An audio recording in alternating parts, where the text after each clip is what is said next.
हर महादेव दोस्तों, कैसे हैं आप सब। चलिए शुरू करते हैं आज की कहानी। निर्मला आज पूरी कॉलोनी में लड्डू लेकर अपनी कैंटीन के उद्घाटन का न्योता दे रही थी। समय के साथ जैसे हर दिन एक नई निर्मला अवतरित होती जा रही थी। वही जोश, वही उमंग, वही हंसी।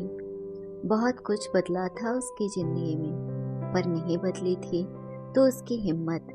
पिछले 20 सालों से मैं जानती थी उसे। हमारे सोसाइटी के बाहर एक छोटे से निजी घर में पति और बच्चे के साथ रहती थी। पति गार्ड थे किसी निजी कंपनी में। अपने बेटे को विदेश में भेजकर पढ़ाने का सपना पालने वाली निर्मला मेरी प्रेरणा थी। पति की कम तनख्वाह के चलते उसने घर में ही इडली सांभर बनाकर बेचना शुरू किया। खूब चलती थी उसकी दुकान। मैंने भी हॉस्टल में रहने वाले छात्रों को उसका नियमित ग्राहक बना दिया था। पिछले कई सालों से उसका बेटा गणेश विदेश पढ़ने गया था, फिर लौटकर नहीं आया अभी तक। अपनी माँ के इडली सांभर बेचने से उसे बहुत आपत्ति थी। अपने स्कूल भी लेकर नहीं जाता था। सजी सबरी माँ को कहता था, तुम मेरी बेइज्जती करवा देती हो अम्मा, ना पढ़ी लिखी हो तुम और ना ही सजने संवरने का सलीका आता है तुम्हें। निर्मला ने अपने आप को समझा लिया था। दिन रात मेहनत करती थी बेटे को विदेश भेजने के लिए। 12वीं में बहुत अच्छे नंबरों से पास हुआ था गणेश। विदेश जाने के लिए बहुत सारे रुपए लगेंगे। गणेश दबाव बनाने लगा था घर गिरवी रखने का। निर्मला ने किसी तरह पति को मना लिया था, यह कहकर कि हमारा बेटा जब खूब कमाने लगेगा तो छुड़वा लेगा। गणेश पढ़ाई पूरी कर वहीं नौकरी करने लगा था। बड़ी मुश्किल से दिन में एक बार बात करता था। महीने में कुछ डॉलर भेज देता था, जो भारत में 5,000 होते थे। निर्मला के पति की तबीयत खराब रहने लगी थी। एक दिन नौकरी पर जाते हुए ही दिल का दौरा पड़ा। संभलने का वक्त ही नहीं मिला।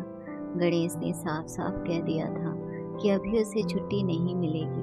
निर्मला ने एक बूंद आंसू बहाए बिना अपने पति को मुखाग्नि दी। निर्मला के दृढ़ व्यक्तित्व के सामने मैं खुद को बौना समझती थी। कुछ महीनों से निर्मला दिखाई नहीं दे रही थी। अचानक एक दिन ऑटो से उतरते समय मुझे देखकर हाथ हिलाया उसने। जोर से लगभग चीख कर बोली, दीदी मैं एक संस्था में पढ़ाई करने जाती हूँ। आपने बोला था ना, बहुत ज़रूरी है औरतों का पढ़ना। ओह, मैं चकित होकर निर्मला को निहारती रही। कुछ दिनों के बाद निर्मला फिर दिखाई दी, अपने बेटे के साथ बैंक जाते हुए। मुझे नमस्ते किया उसने।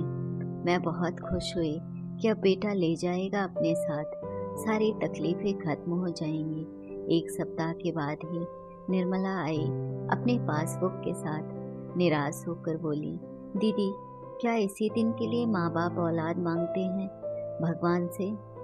मैं कुछ समझी नहीं।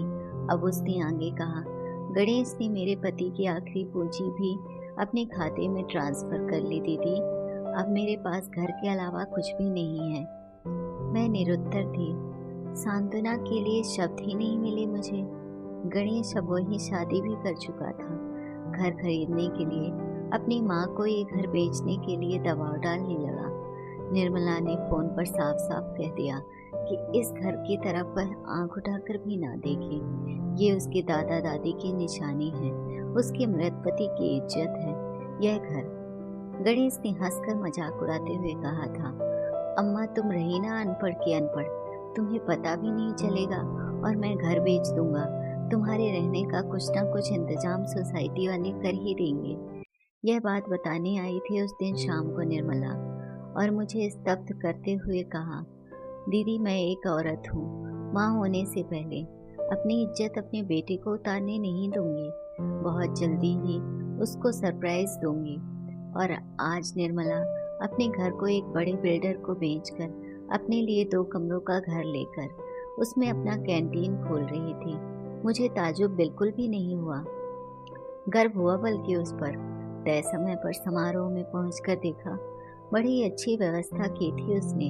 एक छोटा सा पंडाल, नाश्ता, मंच। मैंने उसे कांजीवरम की साड़ी और गजरा उपहार में दिया। बिना देर किए वह पहन भी आई। मंच पर माँ गौरी, शिव और गणेश जी की फोटो पर फूल चढ़ाने के बाद उसने कुछ अजनबी लोगों से बातचीत की और माइक लेकर बड़े आत्मविश्वास से मेरा नाम पुकारा। मैं कुछ समझ पाती तब तक उन अजनबी लोगों ने एक प्रमाण पत्र दिया मुझे निर्मला को देने के लिए। यह उसकी प्राइवेट उच्चतर माध्यमिक परीक्षा में पास होने का सर्टिफिकेट था। मेरे हाथों लिया उसने। सभी अपनी अपनी कुर्सियों पर बैठ गए। निर्मला आज किसी मंचे हुए वक्ता की तरह बस बोल रही थी और सब उसे मुंह खोकर सुन रहे थे।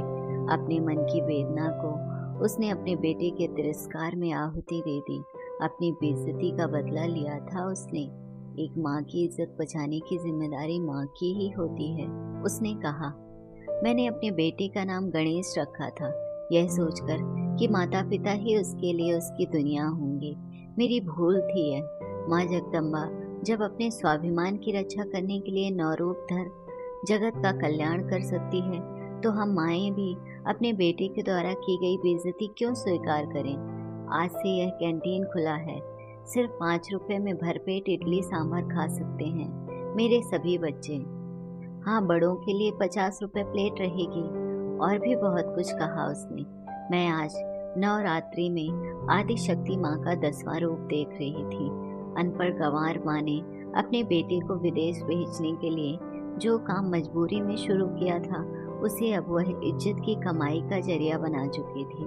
न जाने कितने गणेश उसकी कैंटीन में खाकर पढ़ाई करते हैं अब। अगर आपको कहानी अच्छी लगी हो तो अपने दोस्तों के साथ भी शेयर कीजिए और कमेंट में ज़रूर बताइए कि कैसी लगी ये कहानी। और हाँ, चैनल को सब्सक्राइब करना ना भूलें। धन्यवाद दोस्तों।